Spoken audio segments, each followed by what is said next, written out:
problem solution? Yeah, that one. Yeah. I do need that one back. Yeah, so I can turn that in. And let's see who else. Daniel, did you take your test? I came in, but they told me it had expired. That was very odd. And then you didn't take it yet, and you can take it?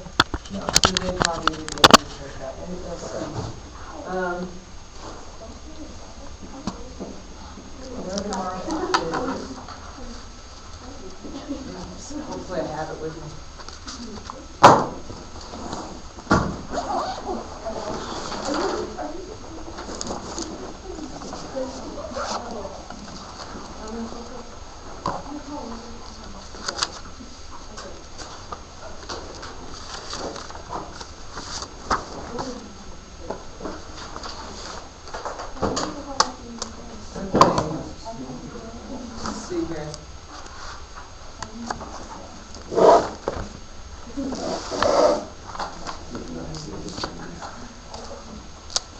So you're welcome to sit here and take it because we're not doing anything anyway. Okay. You can just do that, you can, if you want to sit somewhere quiet. Joseph.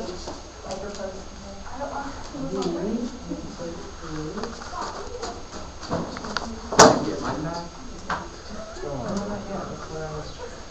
Why would I go down there? Because I test. Thanks, man. I'll drop them.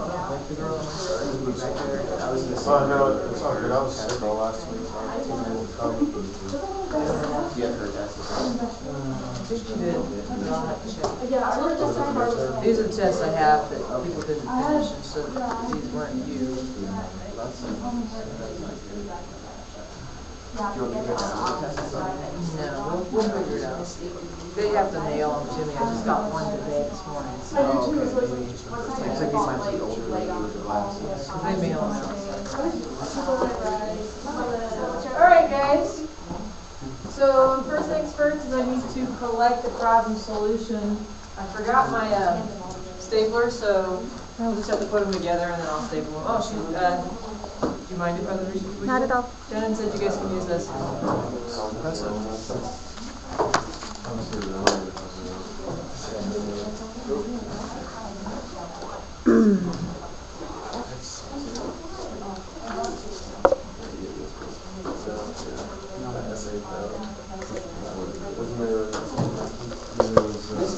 This is your new one. And we will. Oh, did you want to know? Sorry, this is a lot. Did you want to know the back? Sorry? Did you want the mine on the back and front? Yeah, back. The best copy always on top. So we're supposed to turn in the rough draft with it? Yes. Always turn in your rough draft with your final copy.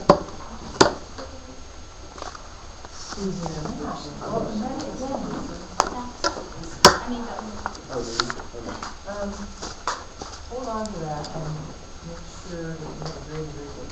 I appreciate this check. This one's on both sides. Oh, yeah. You have to install it next time. They were having trouble with the vendors that are on the cover. Yeah, I know, they're out of ink and everything else.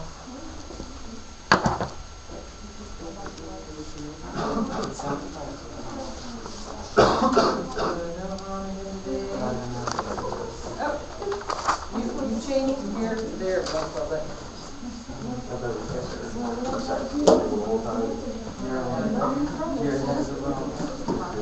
Is this the rough draft? Yeah, that's the final. Oh, the final. Oh, yeah. When they were, okay. Oh, I was. I turned it way down. And I almost.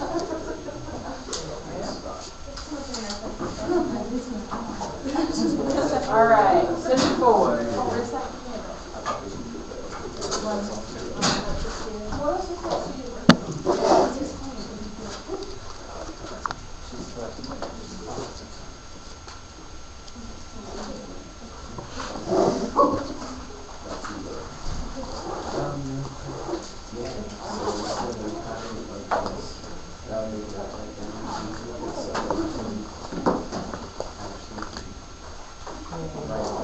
I never done that.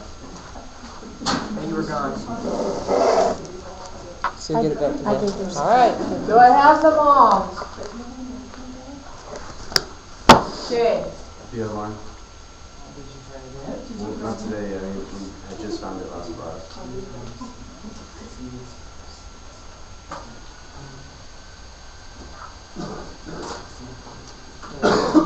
don't have it here as far as that's concerned. So you're talking about what you did last time? I have Brian D's. He's not here right now. Paper. Right here. Okay, listen up, guys. You need to check the grade, your grade for, go and see if there's any zeros there. Okay, assignment you say you did or didn't do. Because there's several people who do not have grades for the, like you might have a rough draft grade but not a final draft grade because you didn't turn it back in and score 50 points. They can turn it back in with any of the the fixes on it. So you need to go on to your D2L. Check, it's your responsibility to take care of your grades, right? And make sure and take care of your assignments. I didn't do the test today, so. Well, I waited because I still had some out. And I still have a couple out, but the scores are there anyway.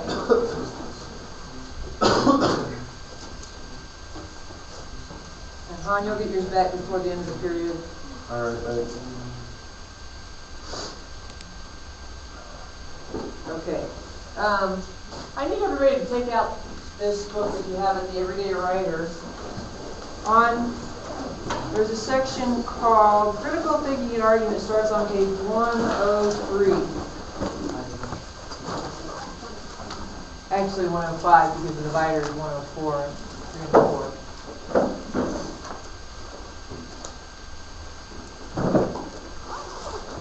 Okay, so this is the section of the book that really pertains to what we're doing right now in class.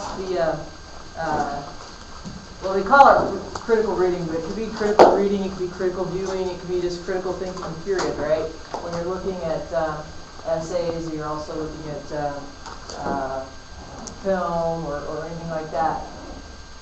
So it's basically just critical thinking skills that they're talking about here. And that section, I suggest that you guys become fairly familiar with it because there's a lot of stuff in here that's very helpful for this kind of argumentative paper. Starting off with this 11A, where it says, think critically about written text. And it says, reading critically means asking questions about what you're reading. A critical reader does not simply accept what the author says, but analyzes why the text is convincing or not convincing. Writer Anatole Boyard once cautioned readers about the perils of just walking through the text. A good reader, he suggested, does not walk, but stomps around in the text, highlights passages, scribbles in the margins, jotting questions and comments. Guys, seriously, that's what analysis takes. You can't just sit back and be a passive person and then expect to do well when it comes to the grade. Okay, you have to delve into some things. You have to try to get some teeth to your arguments, which means you have to find. You have to be able to locate what the argument is. You have to be able to find out what the thesis is, for example. You have to be able to see whether the evidence clearly supports it, or if maybe the evidence is not necessarily supported. Sometimes people put evidence in that's not really true evidence, right? And then,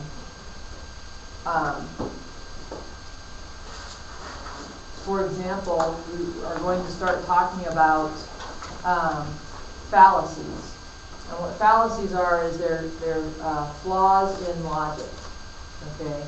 And what happens is a lot of times somebody will give what you think is a perfectly legitimate argument, and they're kind of tricking you, okay? And for example, bandwagon. Oh, if 95% of the people think that I'm right, then I must be right. And come to find out, only 5% of the people actually did their homework, okay? And that happens a lot. and there's others as well. Another fallacy would be quid pro quo. There's a whole bunch of them. If you look on page, where do they start?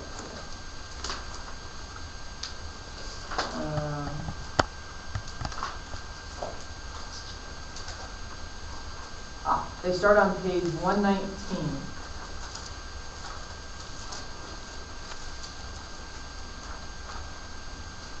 Okay, and they show all these different appeals and associations and things like that they're actually basically make logic not necessarily true.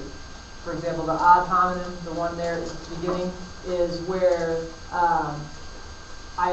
if I am attacking somebody, or if I want to say that somebody's logic is flawed, I attack them rather than what they're saying. Like, oh, don't listen to that fat person, they don't know what they're talking about. And that's not the same as looking at what they're arguing.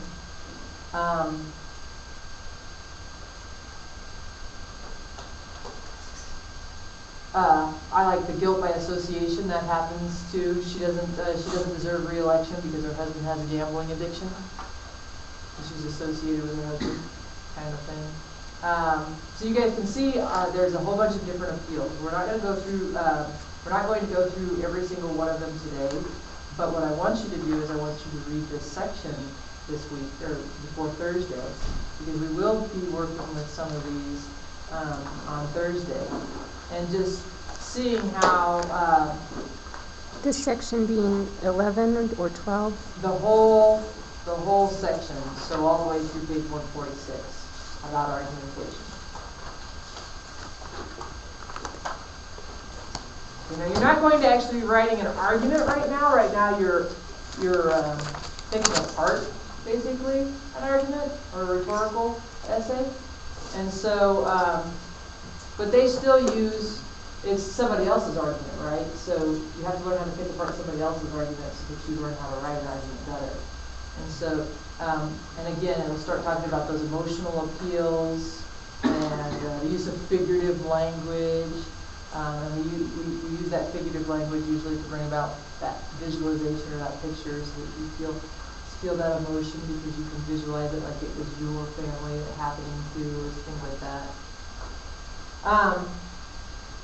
One of the big fallacies that I'm going to point out in our movie today is the cause and effect fallacy, and I want you to pay attention to the film for it. Just because something happens after something else happens. For example, I jump up and down and all of a sudden, ceiling tiles come falling down. Doesn't necessarily mean that I caused the ceiling tile to fall down, right? Maybe they fall down in another room. Okay, so the cause and effect relationship, they're going to have one where there's a big issue that they are going to present, and they're to say, this is the cause, and the effect is some big grandiose thing, and you realize, well, just because that happened doesn't necessarily mean that was the true effect. So I want you to pay attention to some of the arguments that you're going to see in the film. And this is what you're going to do so that you're not just passively watching the film. Understand that Thursday we're going to have a little bit of a debate about some of the some of the arguments that are being presented in the film. I want you to make a list. What I'd probably do is I'd probably take a sheet of paper and I would say ethical appeal, halfway down put logical appeal, on the other side put emotional appeal, and then the last thing I would do is keep some notes on some of the problems or issues that you see with the arguments. Now, you might not know what they're called yet as far as the fallacies, but if you start seeing arguments that you don't think are quite right, okay, keep some notes about that. I'll give you an example. Just because I pick somebody who agrees with me does not mean that I have picked the best authority. Okay? So I can find somebody who will testify against a company on my behalf, even if that person is not the best authority on the subject. Okay? So they're going to present an argument where there's these, well, okay, there are a bunch of chickens, and there's a couple chicken growers. They show one chicken grower that's extremely happy with Tyson. Hey, it's making us a bunch of money, da da da da da. And then they show another chicken grower, and she has had problems with Tyson and has basically been cut off of their payroll kind of thing. So now she's speaking out. And isn't that a little bit odd that the fact that she's speaking out when she's no longer part of Tyson? And she says it's because she, it's that whole emotional appeal of, I just couldn't take it anymore. So you want to take notes of some of the things that you're seeing that you're going, no, wait a minute. That logically, she might not have been the best person to support the argument. Okay, and then he talks about something, and I'll stop the film a couple times and talk about some of the problems I see with the arguments, so that you can start seeing these problems. But I'm not going to tell you every single problem that has come up, because I want you to have something to debate next week, or Thursday. Okay? So that's what we're doing. Don't be passive watchers. Please don't spend the whole time visiting with your neighbor. That's not going to help you. Okay? So we're watching this film. I'm going to give the little disclaimer that it is a little bit disheartening. It's about, there's animal welfare issues going on, and there are also, some kind of gross statistics about food. You might not want to eat hamburger for the next couple of years, kind of thing.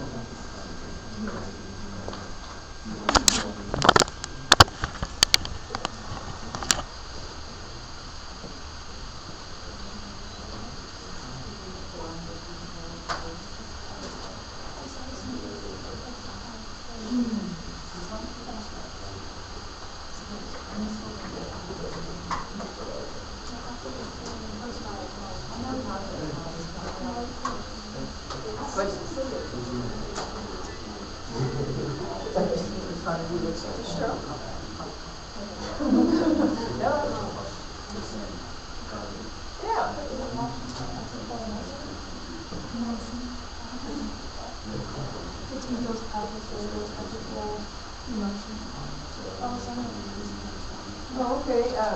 Who is this? And you're 1,000.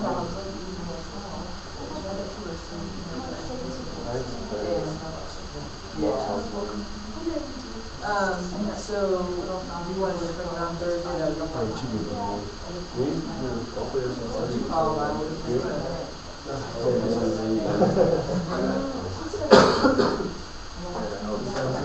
Yes. I did.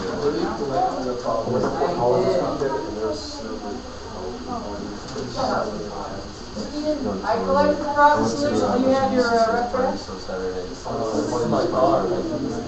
Yeah, I like to have the reference. It was like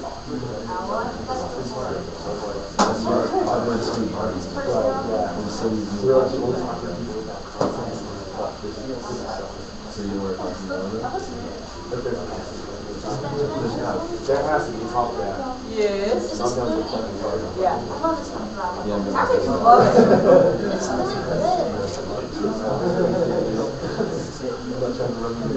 You are so amazing. Thank you, Arlen.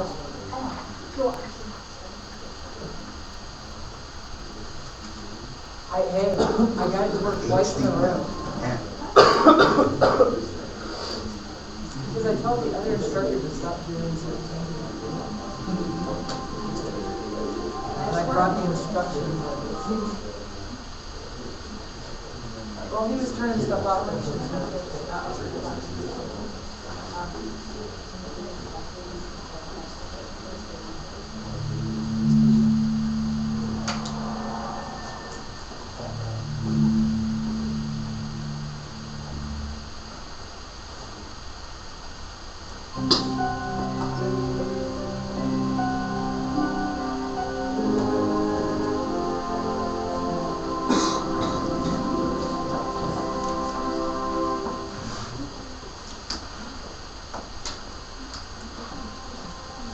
Just give yourself enough notes that you'll be able to discuss it logically and everything next time.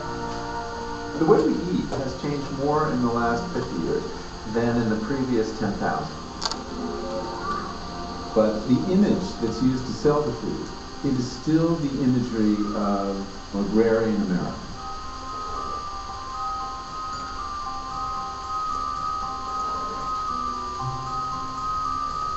You go into the supermarket and you see pictures of farmers. The picket fence and the silo and the 30s farmhouse and the green grass. It's the spinning of this pastoral fantasy.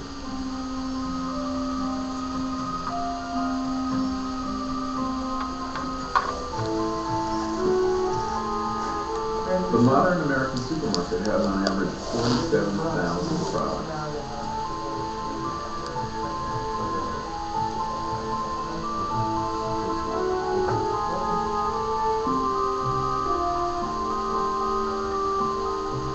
There are no seasons in the American supermarket. Now there are tomatoes all year round, grown halfway around the world, picked when it was green, and ripened with ethylene gas. Although it looks like a tomato, it's kind of a notional tomato. I mean, it's the idea of a tomato.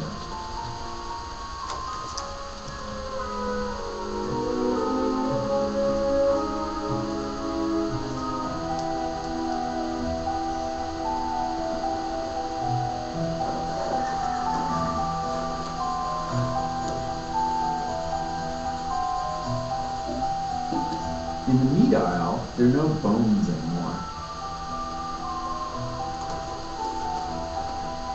There is this deliberate veil, this curtain that's dropped between us and where our food is coming from. The industry doesn't want you to know the truth about what you're eating, because if you knew, you might not want to eat it.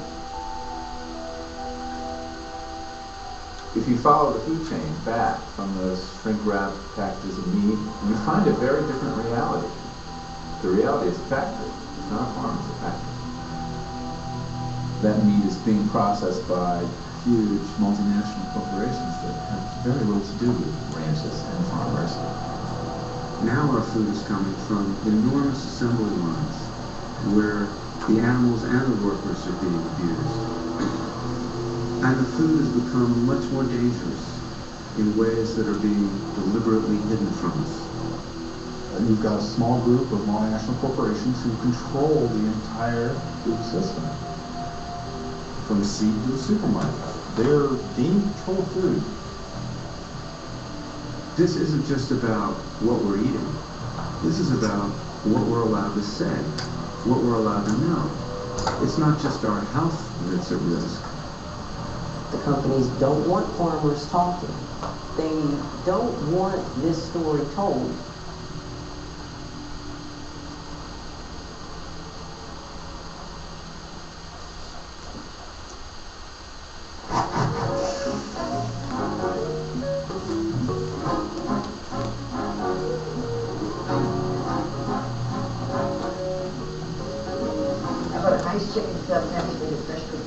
You know, that's a nice idea, but I think what I'd really like is a burger. My favorite meal to this day remains a hamburger and French fries. I had no idea that a handful of companies had changed what we eat and how we make our food. I've been eating this food all my life without having any idea where it comes from, any idea how powerful this industry is. And it was the idea of this world deliberately hidden from us. And I think that's one of the reasons why I became an investigative reporter, was to take the veil, lift the veil away from, important subjects that are being hidden. The whole industrial food system really began with fast food. In the 1930s, a new form of restaurant arose, and it was called the drive-in. The McDonald brothers had a very successful drive-in, but they decided to cut costs and simplify. So they fired all their car hops, they got rid of most of the things on the menu, and they created a revolutionary idea to how to run a restaurant. And basically brought the factory system to the back of the restaurant kitchen. They trained each worker to just do one thing again and again and again. By having workers who only had to do one thing, they could pay them a low wage, and it was very easy to find someone to replace them. It was inexpensive food, it tasted good, and this McDonald's fast food restaurant was a huge, huge success. That mentality of uniformity, conformity, and cheapness applied widely and on a large scale has all kinds of unintended consequences.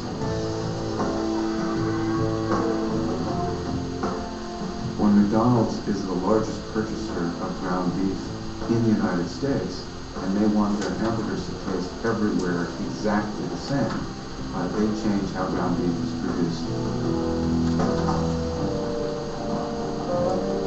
The McDonald's Corporation is the largest purchaser of potatoes, and one of the largest purchasers of pork, chicken, tomatoes, lettuce, even apples.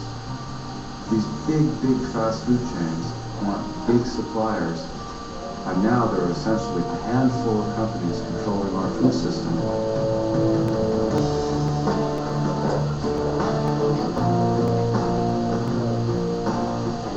In the 1970s, the top 5 beef packers controlled only about 25% of the market.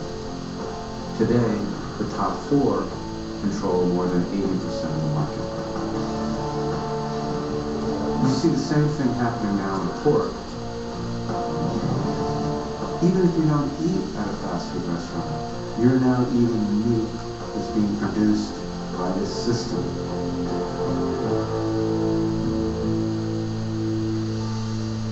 You look at the labels and you see farmer this, farmer that. It's really just 3 or 4 companies that are controlling the meat. We've never had food companies this big and this powerful in our history. Tyson, for example, is the biggest meatpacking company in the history of the world. The industry changed the entire way the chicken are raised. Birds are now raised and slaughtered in half the time they were 50 years ago, but now they're twice as big. People like to eat white meat, so they redesigned the chicken to have large breasts. They not only changed the chicken, they changed the farmer. Today, chicken farmers no longer control their birds. A company like Tyson owns the birds from the day they're dropped off until the day that they're slaughtered. Let me go to the top. National Chicken Council. The chicken industry has really set a model for the integration, production, processing, marketing of products that other industries are now following. They seem to achieve tremendous economies.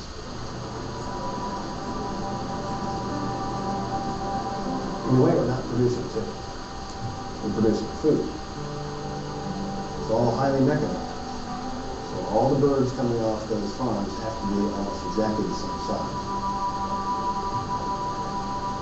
What these systems of intensive production accomplishes is to produce a lot of food on a small amount of land at a very affordable price. Somebody explain to me what's wrong with that.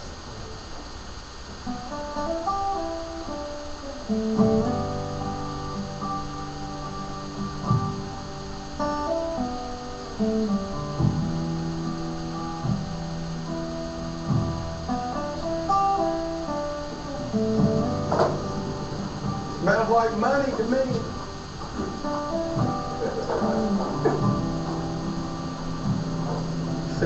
Chicken houses sits here. And Chuck's son has 4 over top of this hill.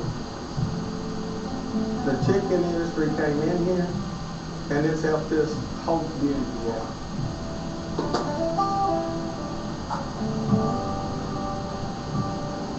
Here's my chicken houses here. I have about 300,000 chickens.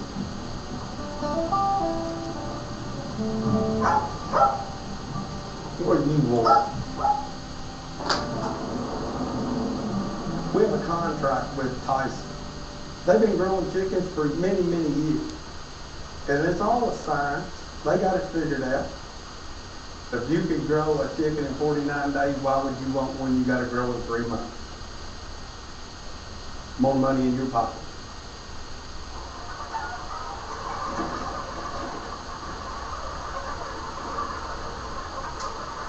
These chickens never see sunlight.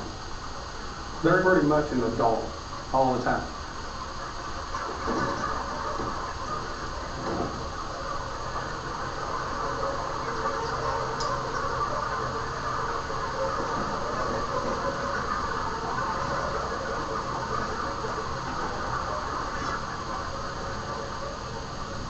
Do you think they just want to keep us out?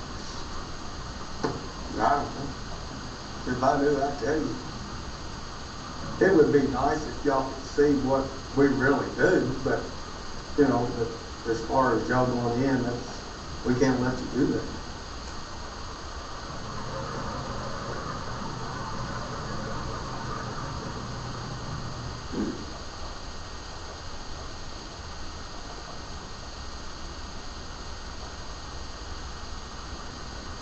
I understand why farmers don't want to talk, because the company can do what it wants to do as far as pay goes, since they control everything. But it's just gotten to the point that it's not right what's going on, and I've just made up my mind I'm going to say what I have to say. I understand why others don't want to do it. And I'm just to the point that it doesn't matter anymore. Something has to be said.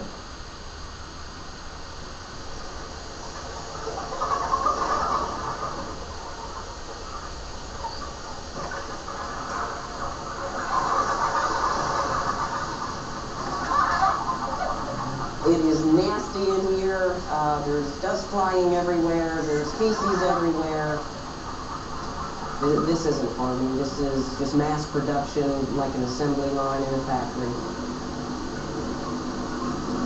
When they grow from a chick, that in 7 weeks you've got a 5.5 pound chicken, their bones and their internal organs can't keep up with the rapid growth. A lot of these chickens here, they can take a few steps and then they plop down. It's because they can't keep up with all the weight that they're carrying.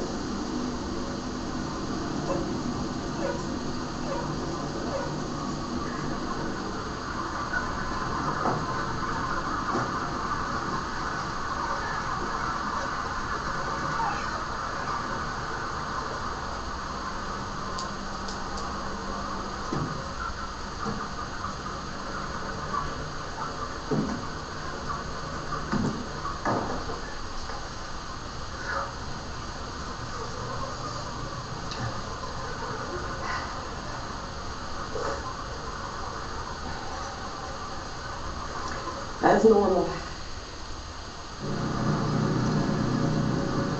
There's antibiotics that's put into the feed, and of course that passes through the chicken. The bacteria builds up a resistance, so antibiotics aren't working anymore. I have become allergic to all antibiotics and can't take them.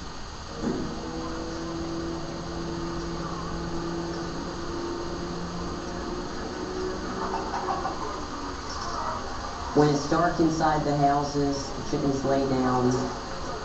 It's less resistance when they're being caught.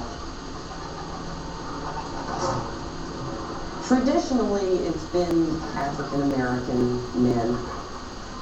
Now we're seeing more and more Latino catchers, undocumented workers, and from their point of view, they don't have any rights, and they're just not going to complain. You know, the companies like these kind of workers. It doesn't matter if the chickens get sick, all of the chickens still go to the plant for processing.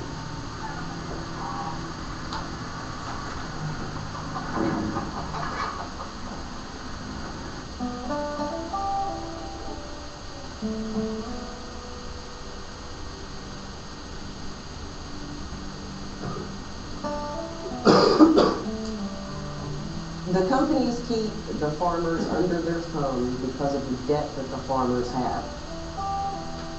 To build one poultry house is anywhere from $280,000 to $300,000 per house. And once you make your initial investment, the companies constantly come back with demands of upgrades for new equipment, and the grower has no choice. They have to do it, or you're threatened with loss of a contract. This is how they keep the farmers under control. It's how they keep them spending money, going to the bank and borrowing more money, and the debt just keeps building. To have no say in your business, and it's degrading. It's like being a slave to the company.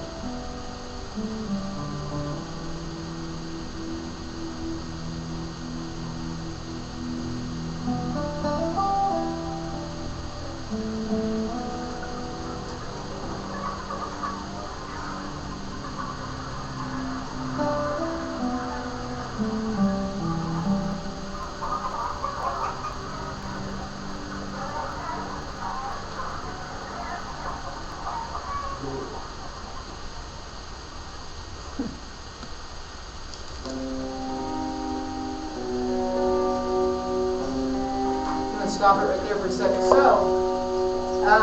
my first questioning or major questioning of the argument. So, they talked about how, well, one person said it's money in my pocket. Why not take so in a way he had his two people contradicting each other. You have one guy saying, well, I can't show you how we do it. There's a process and all that, and that process is such a great process. So he's obviously happy with the situation that's going on, right? With the growers, or with Tyson.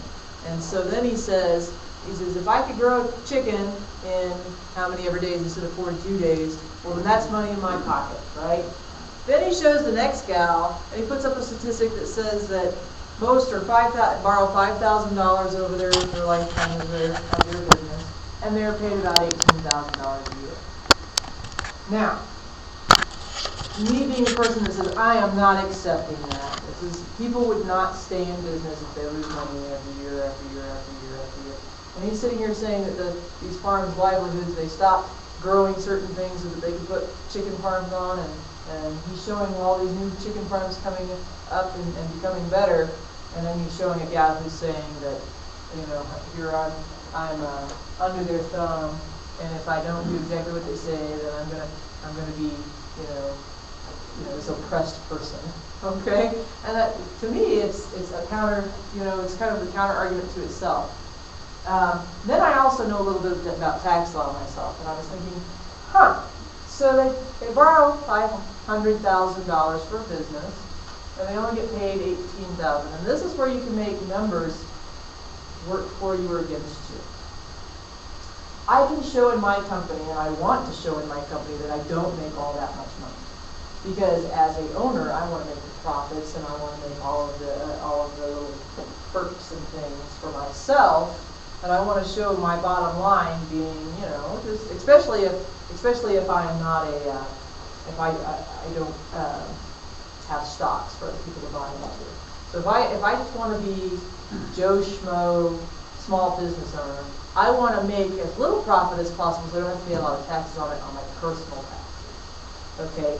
Businesses do not pay taxes. Businesses, small business. What happens is the small business turns in a tax form or a tax thing that says this is how much profit, and then the owners of the company, however they set it up, if it's an LLC, maybe split it half and half, or however they split up their profits. It could be 33% for 3 people or whatever. Okay, those 3 people then on their personal tax form has to include 33% of what the business brought in. Okay? Now, the business on the other side can take every single little perk possible. So, her truck that she uses on the farm, she didn't buy that truck, the business bought that truck. But she gets to drive a truck. The gas she puts in that truck. All of her skid loaders. All of that stuff is a tax deductions, okay? Some things are deducted at 100%. If it is considered that it needs to make the product itself a direct cost of doing business, the direct cost of doing business, then they have to take it off at 100%. If it's something like feeding my employees a meal for a holiday or something like that, or to keep a break room, then those things are taxed at a lower percent. Like instead of getting 100% of the money off, I might only get 44% of the money off. But I still get 44% of the tax that I would have paid after I put it in my pocket as a person off. So all of a sudden they get all these things, but they can show that they only made $18,000 a year. Okay? So it's a little bit of a way of making people go, oh my God, did you hear that they only make $18,000? Heck, it would take them 30 years or 60 years to even pay anything off, and why would they be in business? Come on, folks. Okay, so you have to think about that. Yeah, I don't expect you guys necessarily to know tax law.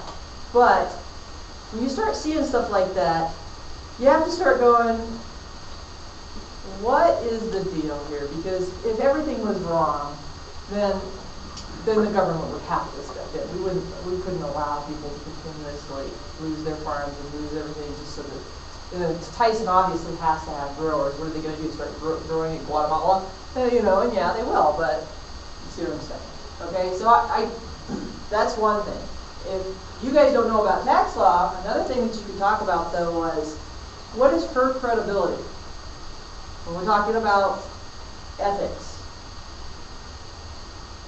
He went to somebody who was maybe already disgruntled about Tyson, who had been dropped from Tyson, who was in debt.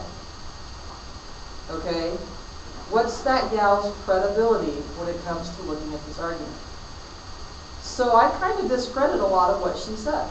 Yes, I see that there's animals who are dying. Yes, I know that workers are going to come in and just, do their thing and it's illegal. She complains about how they do it, but she showed us how she does it. I mean, how ethical is that?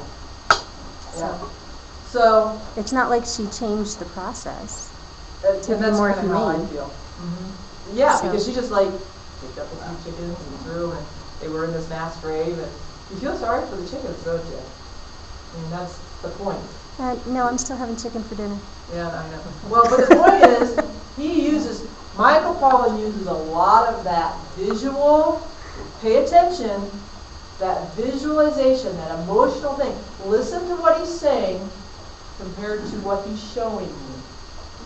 And you're going to see a lot of ambiguity there.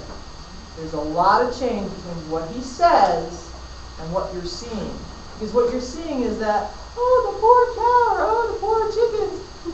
But what you're hearing might be totally different. You need to pay attention. Because I think that there's a lot of biases in this movie. Okay? Not saying that I still want my food to be safe, but geez.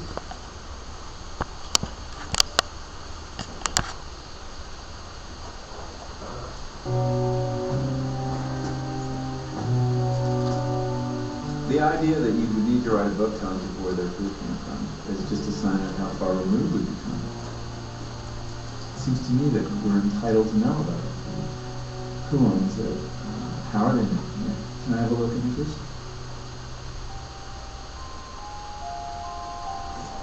When I wanted to understand the industrial food system, what I set about doing was very simple. I wanted to trace the source of my food.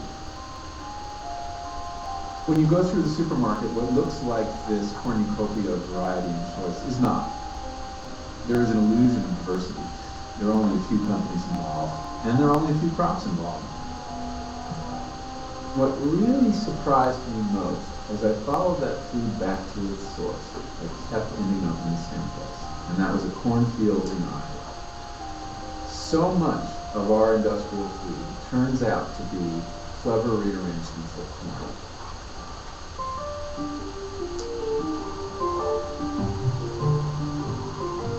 Corn has conquered the world in a lot of ways.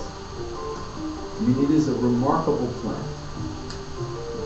100 years ago, a farmer in America could grow maybe 20 bushels of corn an acre. Today, 200 bushels is no problem. That's an astonishing achievement, for which breeders deserve credit, for which fertilizer makers deserve credit, for which pesticide makers all deserve credit.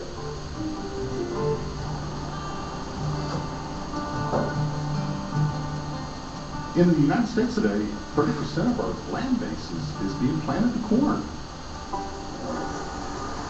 That's largely driven by government policy that, in effect, allows us to produce corn below the cost of production.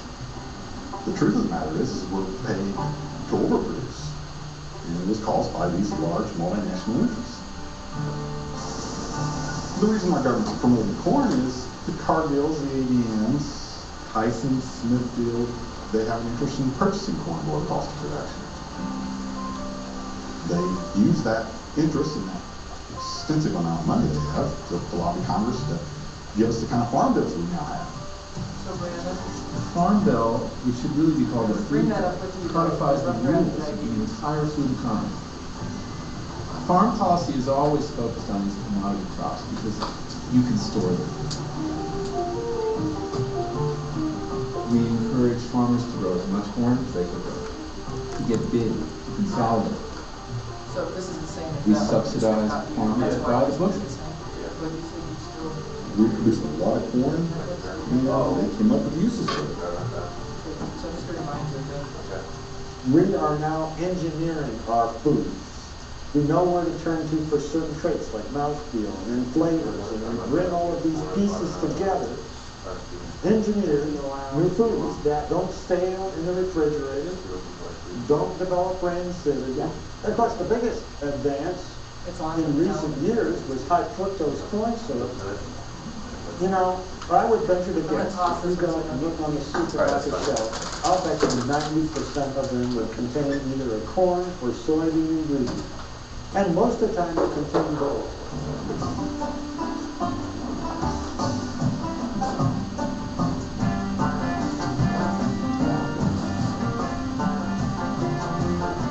Corn really is in every one of these products. There's even corn in your, there's even corn in Corn is plastics. great raw material. You get a big, fat kernel of starch. And you can break that down and reassemble it. You can make high fructose corn syrup, you can make maltodextrin and diglycerides and xanthan gum and ascorbic acid, all those obscure ingredients on a processed food. It's remarkable how many of them can be made from corn. Plus, you can feed it to animals. Corn is the main component in feeding groups, whether it's chicken, hogs, cattle, you name it. Increasingly, we're feeding the corn to the fish. We're eating the tilapia or the farm salmon. We're teaching fish how to eat corn. The fact that we had so much cheap corn really allowed us to drive down the price of meat. I mean, the average American is eating over 200 pounds of meat per person per year. And that wouldn't be possible had we not fed them this diet of cheap meat.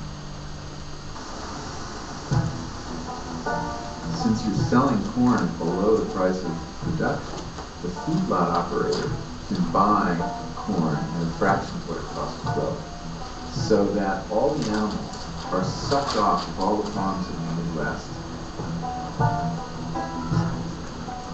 There is a spider web of roads and train tracks all around the country moving corn from where it's being grown to these cave processors.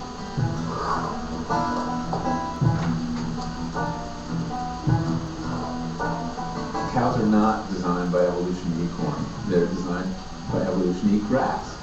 And the only reason we feed them corn is because corn is really cheap and corn makes them fat quickly.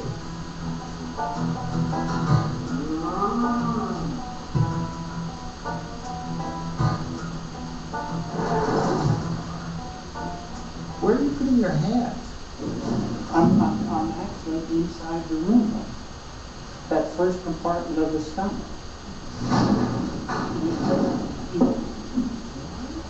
It's not, it's kind of hard to see. You can see the liquid part here. What you're looking at, what's being said. No. There's microorganisms, bacteria in the room, millions of them. When the animals evolve on consuming grass, there's some research that indicates that the high corn diet results in E. coli that are acid resistant. And these would be the more harmful E. coli.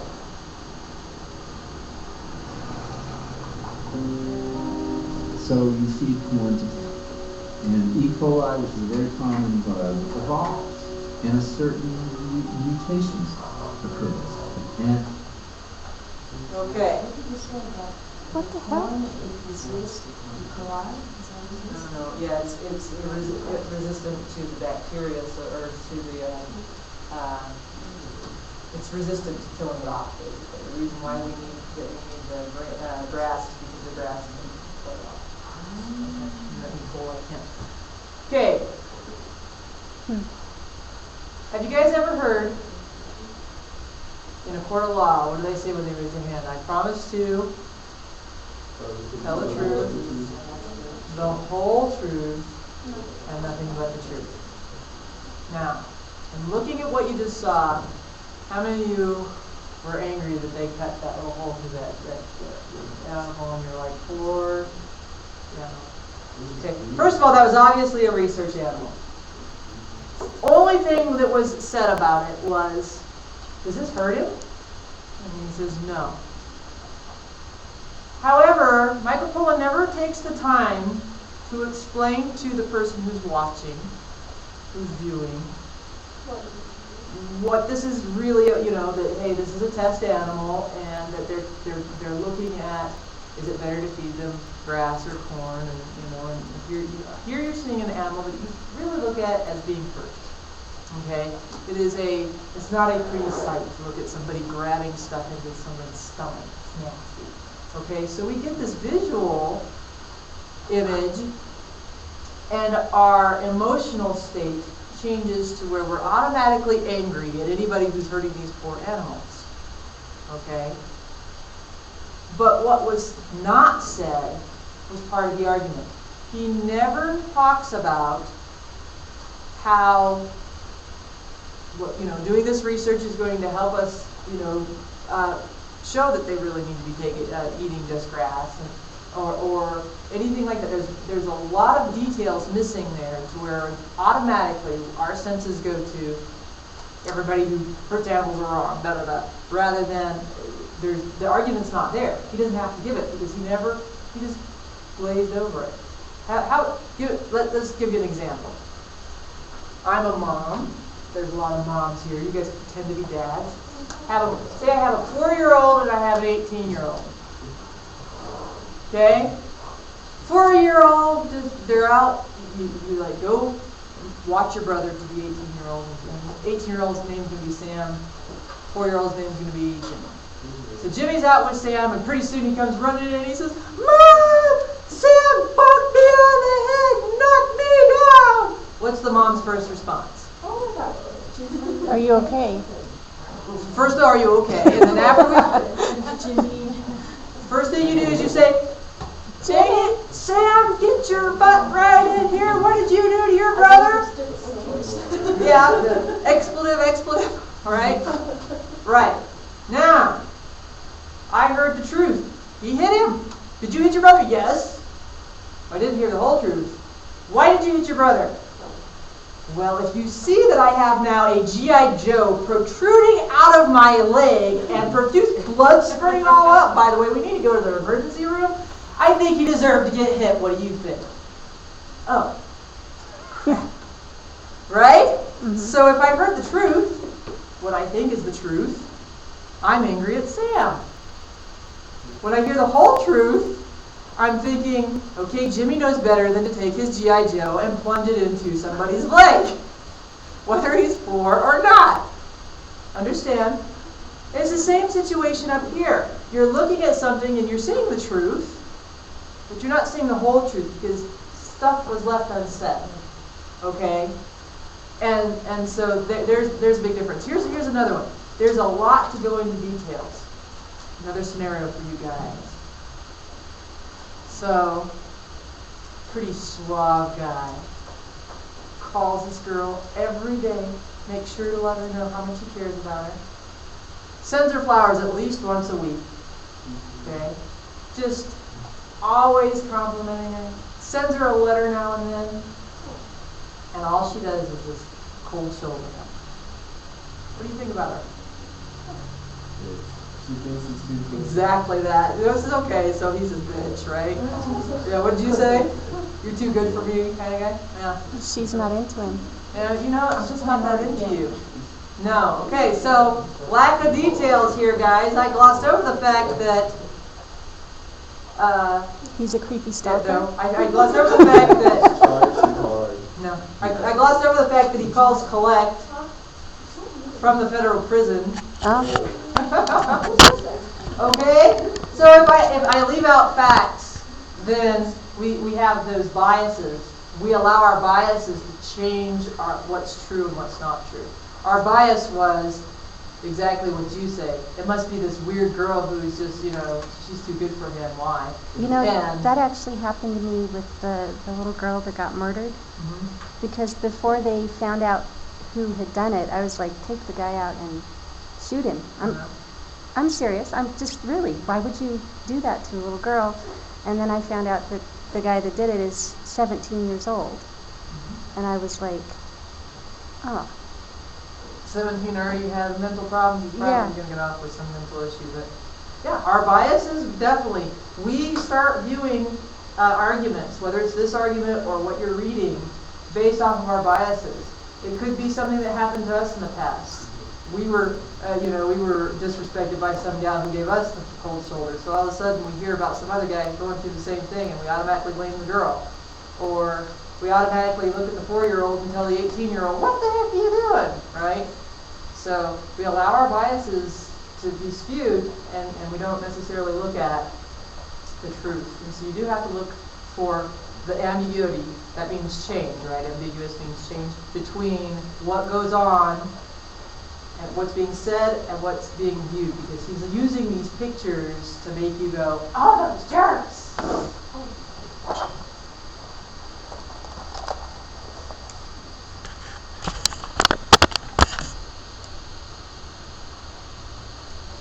And a strain called E. coli 787 appeared on the world stage.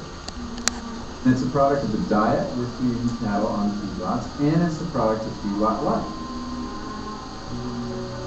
The animals stand ankle deep in their manure all day long, so that if one cow has it, the other cow can get it. When they get to the slaughterhouse, their hides are caked with manure. And if the slaughterhouse is slaughtering 400 animals an hour, how do you keep that manure from getting onto those carcasses? And that's how the manure gets in the meat. And now this thing that wasn't in the world is in the food system.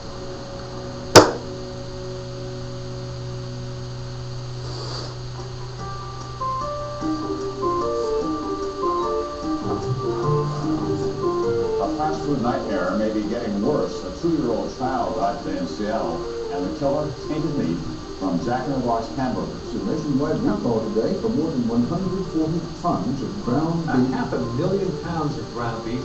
The nationwide recall is a ConAgra ground beef. E. coli Just isn't because just they call It's 19 million found in pounds, does it spinach, mean 19 apples, million and pounds this worth? is really because the runoff from our factory farms. 90 confirmed cases of E. coli poisoning. Central to it all, raw bagged spinach. This is the 20th E. coli outbreak with leafy greens in just the last decade. For years during the Bush administration, the chief of staff at the USDA was the former chief lobbyist for the beef industry in Washington. The head of the FDA was the former executive vice president of the National Food Processors Association. These regulatory agencies are being controlled by the very companies that they're supposed to be scrutinizing. ConAgra, which recently recalled peanut butter contaminated with salmonella, was aware of problems in its plant 2 years ago.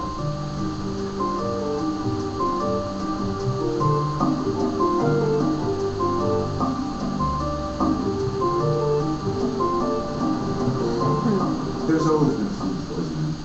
As more and more technology is being applied to the production of food, you think it would be getting safer, not more contaminated. But the processing plants have gotten bigger and bigger. It's just perfect for taking bad pathogens and spreading them far and wide. The recall of frozen hamburgers Cause and now effect includes issue. 22 What do you see as an million issue pounds. there? He said you would think with technology being as it is, so much bigger these days, that you would have less issues with food poisoning. That's because technology, right? Then, in effect, he says, okay, but now, with there being fewer and fewer but larger companies that are producing this food, it's making us sick. So he's saying that having just fewer companies that are larger is like the petri dish of illness. Okay, and that is definitely not a true, that's a fallacy in logic. You can't say just because I make my factory larger, it's going to be a petri dish for illness. Okay, I might do it better. I might have a larger facility but clean it better. I might have, better technology in that facility. So his cause and effect relationships are wrong.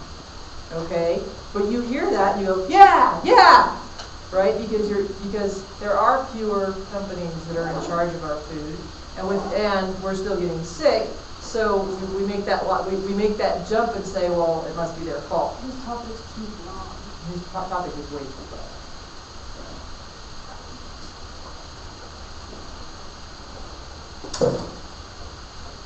You want me to rewind that so you can hear it one more time, or? I will. 22 million. Let's see if I can.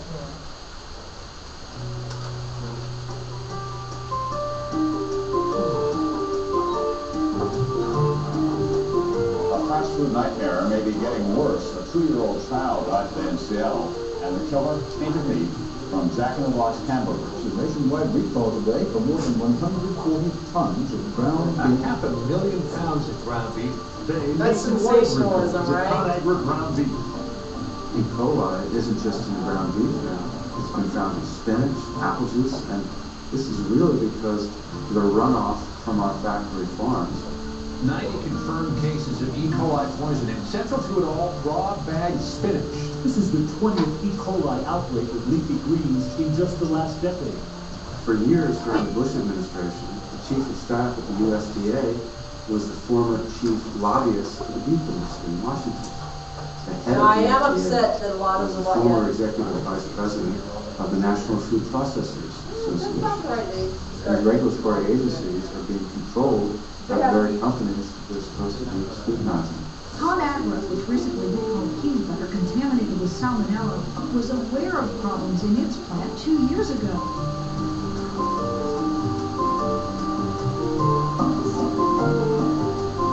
Now, again, mixing a lot of truth in with some false, he said, I do agree that you shouldn't be able to police your own industry. The production of food, and we think we can Having make the it safer, FDA not more policing themselves, that's but the nonsense. processing plants have gotten bigger and bigger. It's just perfect for taking bad pathogens and spreading them far and wide. The recall of frozen hamburger now includes 22 million pounds. Enough meat to make a fast food hamburger for every adult in America is being recalled. In the 1970s, there were literally thousands of slaughterhouses in the United States. And today we have 13 slaughterhouses that process the majority of beef that is sold in the United States. The hamburger of today, it has pieces of thousands of different cattle ground up in that one hamburger patty. The odds increase exponentially that one of those animals was carrying a dangerous pathogen. Okay, look at the picture It's he remarkable shows. how He's talking about dangerous our regulatory pathogens. agencies are when He you shows look this at it. poor, And that's how poor they- cow getting hurt and being, okay? But the law is, I know a guy from the slaughterhouse here in Colorado, and we were talking about this. If the animal cannot physically walk on its own through the actual gating system to go through the slaughter process, it cannot be used for human consumption. That's the law. Now, is somebody, an inspector there all the time to see it, and the oversight committees, what kind of oversight is there? So does it make it there? I can't argue that because I want to be true in my arguments. But he's showing you a picture of this cow being, poked and prodded and everything, and he's talking about pathogens in your food system, and again, that makes you mad. You say, oh, that cow is going to end up in my food, when the law really states that if it can't physically walk itself to, that's a federal law. If it can't walk itself to the processing part area, then it cannot be used. It can be used for dog food, I do know that. And other things. How can there only be 13 slaughterhouses? I mean, there's... That's not what he said. There's 13 who produce the majority of our food. Trust me, I've watched this enough to get a little... Okay. But does he not know what butchers do? Because... Yes. 13 that produce the majority of our food. That's how the industry wants it.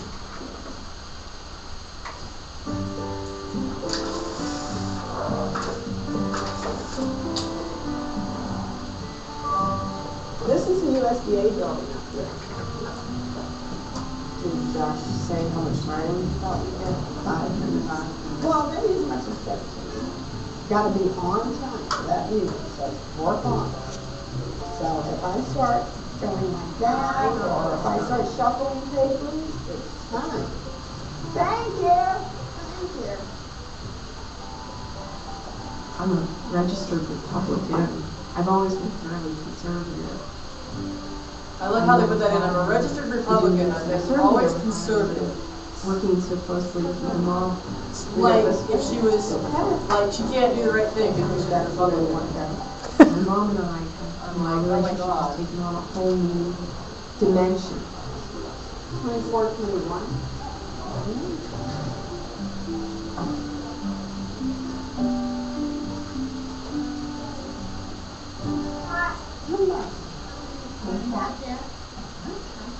Barb Walsh. After the first big push to establish food standards, people just got complacent. We reduced funding for the FDA. We relied increasingly on self-policing for all of these industries. And now we just have really lost our system. You're really one of the champions on health organization. It's a very important cause. It's very personal to me and my family. Real Food Safety Advocacy work started 6 years ago when my 2.5-year-old son Kevin was stricken with E. coli 157H7 and went from being perfectly healthy, beautiful little boy. I have a small picture with me today that was taken 2 weeks before he got sick. He went from that to being dead in 12 days. Emotional. In July 2001, our family took on vacation. Had we known what was in store for us, we would have never gone home. We ended up eating 3 hamburgers before he got sick. We started to see blood in Kevin's diarrhea, so we took him to the emergency room. And they said, we've gotten culture back from Kevin's stool, and he has hemorrhagic E. coli. They came in and informed us that Kevin's kidneys were starting to fail. Kevin received his first dialysis treatment. He was not allowed to really drink water. We had these little sponges, and we were allowed to dip that into a cup of water and then give him that. And he bit the head off of one of them. You've never seen someone beg. He begged for water. It was all he talked about. I wouldn't let anybody bring any beverage into the room because it was all he would talk about was water. I don't know if he knew what was happening to him, and I don't know. To watch this beautiful child go from being perfectly healthy to dead in 12 days, it was just unbelievable that this could happen from eating food. What was even, I kind of adding more into it took us almost 2 or 3 years. Listen to what she wants. Training to actually find out that we actually need recall. On August 1st, my son was already in the hospital. They did an E. coli test at the plant. It was positive. They didn't end up recalling that meat until August 27th, 16 days after he died. We have some more hearings, which I'm sure we will. I'd love to have you come and testify. Keep fighting. Thank you. You too. You never get over the death of your child. You find a new normal. This way? Going this way? We put faith in our government to protect us, and we're not being protected in the most basic way. In 1998, the USDA implemented microbial testing for Salmonella and E. coli 0157H7. The idea was that if a plant repeatedly failed these tests, that the USDA would shut the plant down because they obviously had an ongoing contamination problem. The Meat and Poultry Associations immediately took the USDA to court.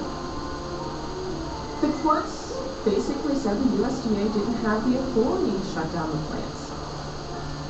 What it meant was that, you can have a pound of meat and poultry products that is a petri dish of salmonella, and the USDA really can't do anything about it. A new law was introduced in direct response, and this law became known as Kevin's Law.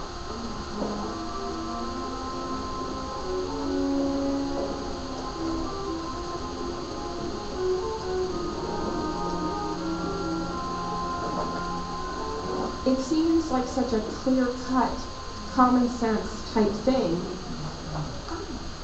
We've been working for 6 years, and it still hasn't passed. I sense that there may be an opportunity, an enhanced opportunity to get this across.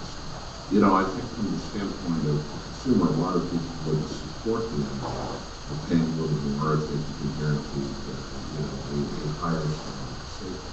But I also know that there are other players, in the food production chain, that tend to worry about that because it's going to be seen as an animal. Now, I think the need to... Sometimes it does feel like industry was more protected than my son. Listen to what she wants. That's what motivated me to become an advocate. In the past year alone, there have been a multitude of foodborne illness outbreaks which have resulted in significant losses. Don't run out. I have 2 minutes. Well, she ends up saying that she wants the company that did the meat recall to apologize to her and tell her that it's not going to happen again, and they're taking precautions and this and that. And she basically wants it a court of law, which basically means she wants to own them, because right, they obviously cannot say, yeah, we're guilty of this, or anything to that effect. They're being protected by the law as well. And it is true that industry is protected probably by law, sometimes more than an individual. But the reason they're protected by law doesn't have anything to do with the actual law or moral law. Death is death, killing is killing, not doing what's right is not doing what's right.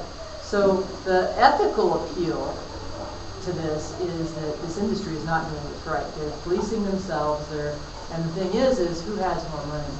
An individual, or maybe even 100 individuals or 400 individuals, or a conglomerate that has just they have all that PAC money, and they have all they can go and they can get they can kind of buy off government.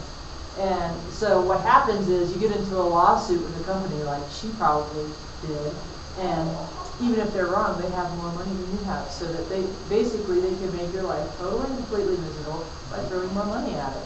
Because pretty soon you're out of money, and nobody else, and your lawyer is out of money, and everybody who's fighting is out of money. So it takes a lot. It takes a whole, like an entire nation to finally say that's it. We're done with this before certain things happen.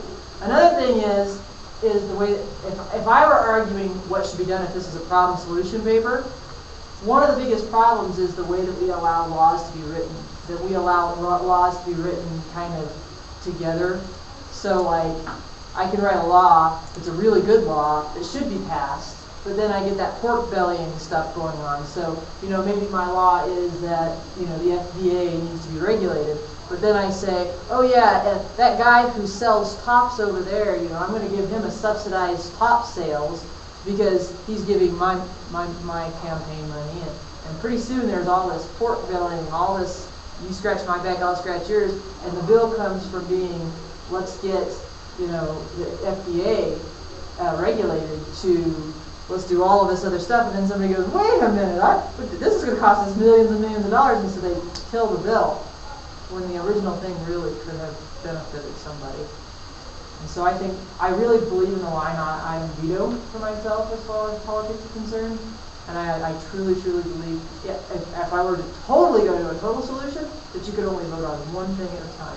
Yes, it would take longer to get things passed, but it would definitely be, this is more important than that, and we'll get our important legislation taken care of.